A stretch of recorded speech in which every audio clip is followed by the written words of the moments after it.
A friend introduced me to Slay the Spire a little while back. It's a great game that I would recommend, except that 2 weeks later I checked my hours played on Steam and realized I'd played enough hours to have made money working a part-time job instead. So maybe spare yourself the addiction and touch some grass? I don't know. For those who don't know, it's not super important that you understand the game itself for the sake of this video, but it's a roguelike deck builder, a game where you play through floor after floor of enemy encounters, strengthening your deck over the course of an hour or two before you have to test it against progressively more difficult boss encounters. Having explored the game for a while on my own and developing my own opinions on which cards and upgrades were worth using, I recently started exploring YouTube content about the game in much the same way that I imagine people find my channel when they get into Splatoon.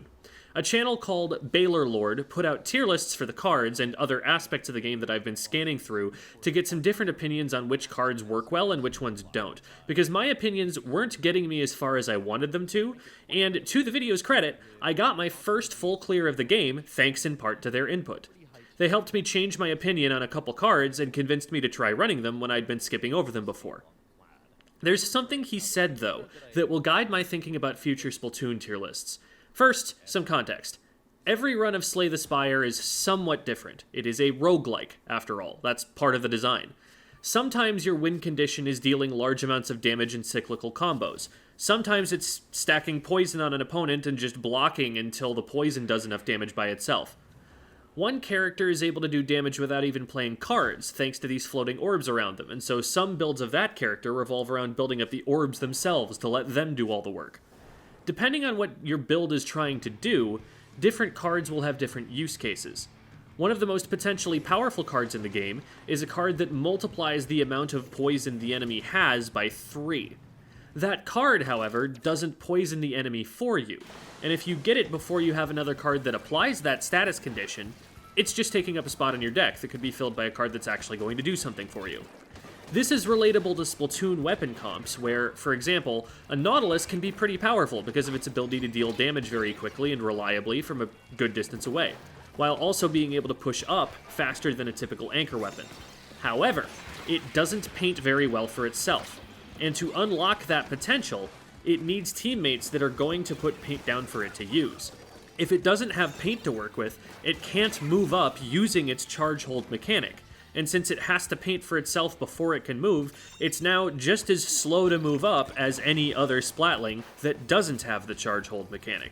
What clicked for me is that one of Baylor Lord's considerations in ranking a card is whether the card is likely to be added to any given deck in any run of the game.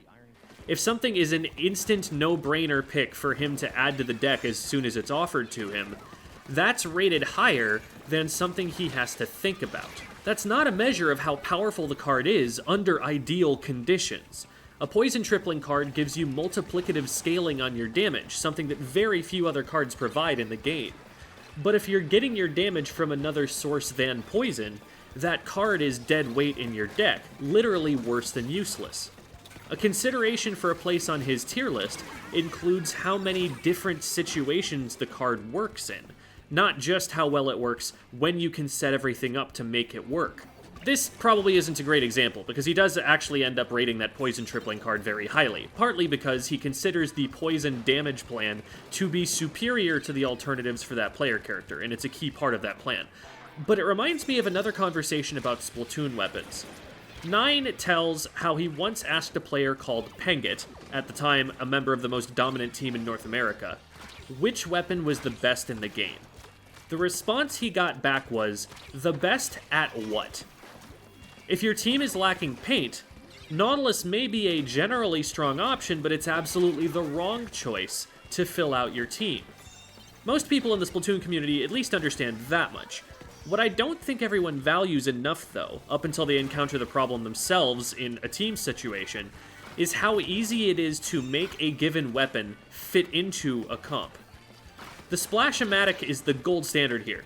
Need paint? It works. Need slaying power? It works. Need the ability to anchor during a fight? It has Crab Tank. Need chip damage? Burst Bomb. Have another Splash-O-Matic already? Could still work. It may not always be the individual best choice in the game for the slot it fills on the team, but if the team is trying a whole bunch of different team comps out, and you only have one player who needs to check all those different boxes, with just the limited number of weapons that one player is capable of using. Having a pocket splash-o-matic practiced up and ready to fall back on is better for them than most other weapons in the game.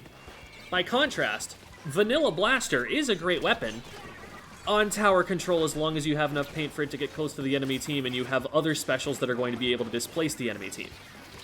Instead of immediately checking all the boxes the team needs checked, it checks a couple boxes really, really well, but leaves so many of them unchecked that it actually has a negative impact on the other three players. They now need to scramble to pick versions of what they want to play that compensate the best for the Blaster's weaknesses. Even if you've got a cracked Blaster player, and they will slay better on the Blaster than they will on a Splash, someone else on your team is really likely to pick up a Splash in response to the Blaster pick because it's so good at making up for the Blaster's weaknesses. Tons and tons of weapons in this game have some kind of major strength. This is something the theory crafters love to nerd out about. They'll take a weapon that's being largely ignored competitively and try to figure out a way to make that weapon work unexpectedly. The weirder the weapon, the better. It's the holy grail of success for a player like this, to take what people think is among the worst weapons in the game and show people that it's good, actually, and to be credited for seeing the game in a way no one else was able to before.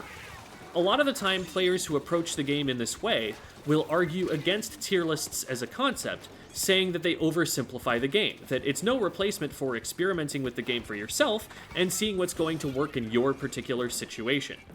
They'd argue that too many people will see a low tier list placement and then won't give a weapon the time of day, not because it can't be strong, but because they're not willing to build a team around it and create the circumstances that it needs in order to be strong.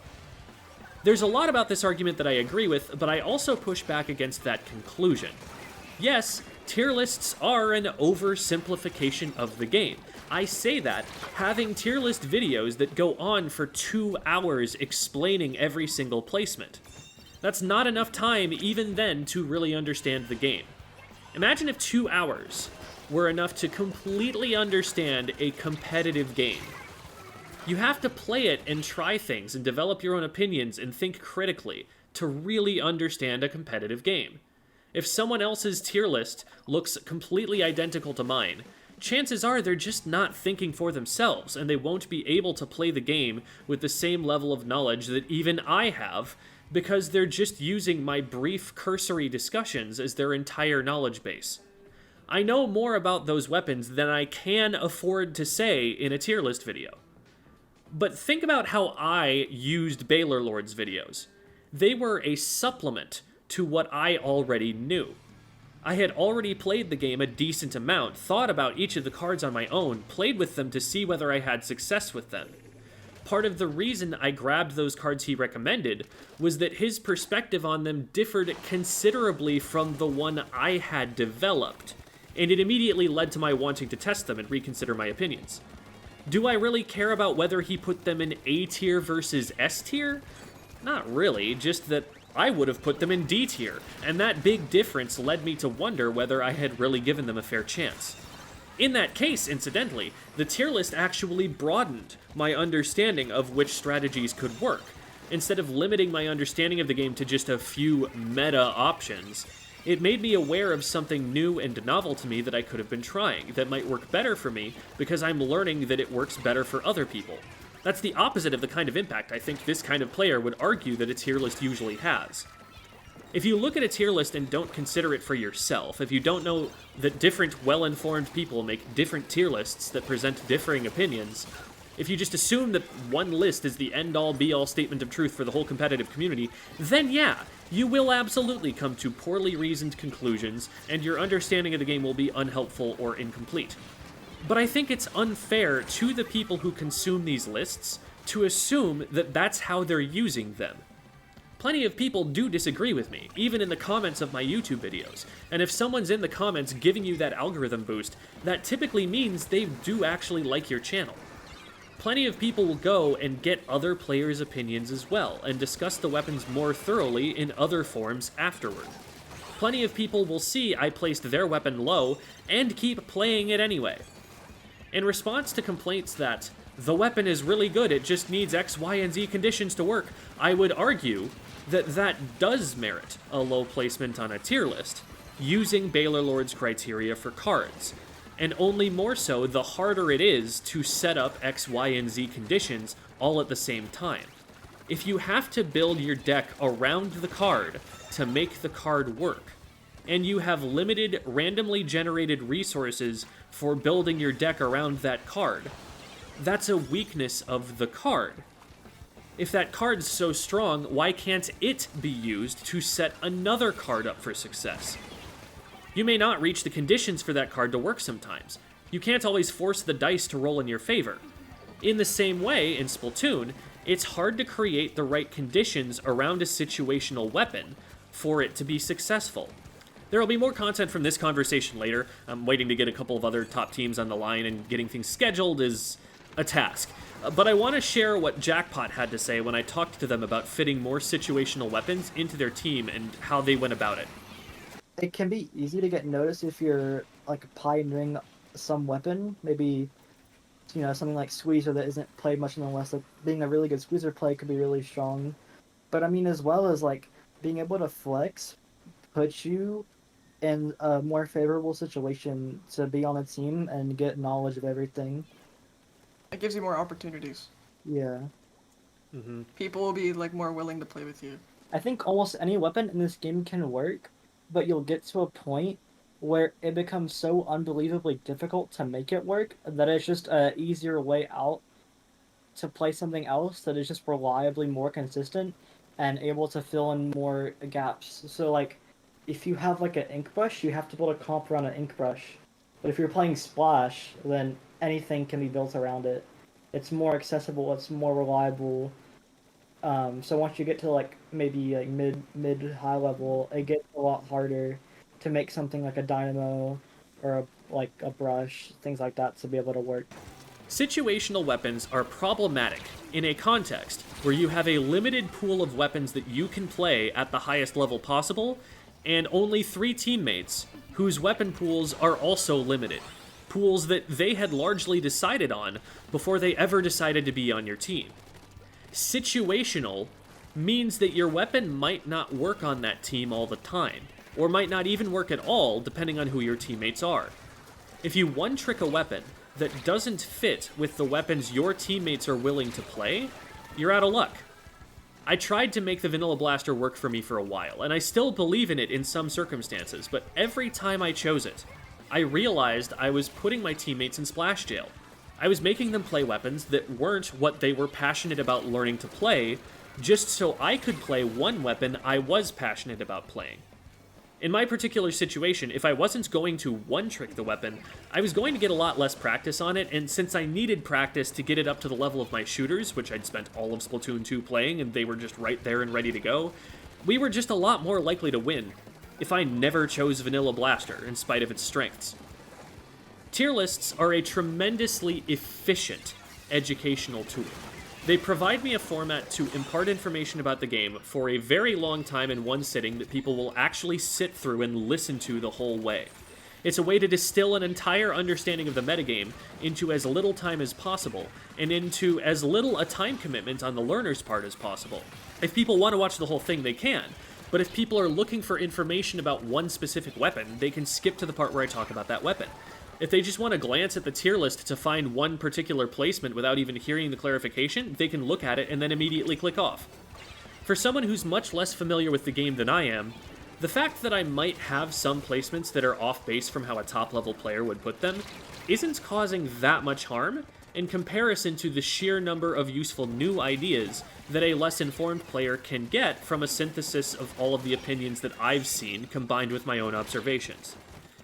There's too much information in this game to give someone a guide that's both comprehensive and useful to everyone.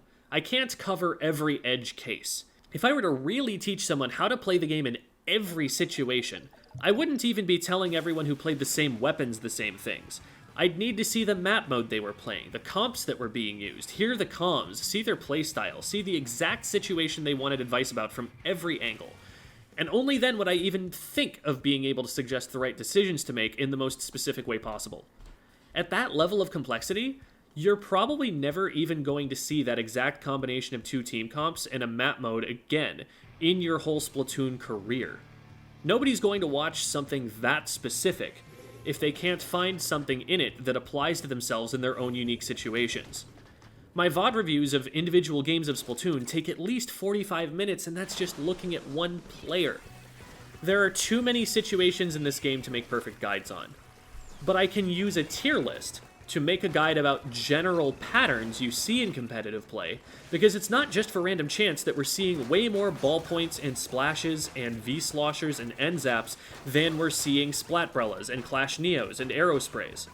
A brief discussion of why that is something that tends to inform people's decisions on which weapons to choose and which comps to build more efficiently than most other content. The task at the end of the day is to get as much information out as possible, as widely as possible. We want to spread our knowledge and get people interested in trying the ideas out and engaging with the game. Tier lists are resources that make intuitive sense, the likes of which people have seen before, that make it so they don't need in-depth conversations with players they're not going to have a lot of access to, that will nevertheless give them a much stronger idea of what the weapon comp metagame is than before they clicked on. I'm going to keep making tier lists, and I'm going to keep trusting my audience to evaluate my ideas critically in order to mitigate the downsides of the format.